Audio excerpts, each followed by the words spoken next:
Вірян часто переймає питання, хто ж найбільший в Царстві Небесному.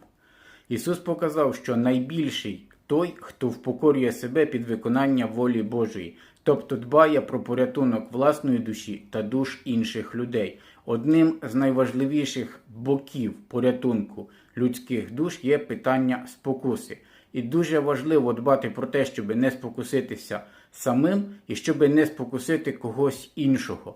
Ні своїми словами, ні своїми вчинками, ні своїм способом життя, ні своєю позицією у тому чи іншому питанні. Щоб дійсно наше життя було повністю підкорене Слову Божому. І тільки тоді ми можемо врятувати свою душу та душі тих людей, з якими ми спілкуємося.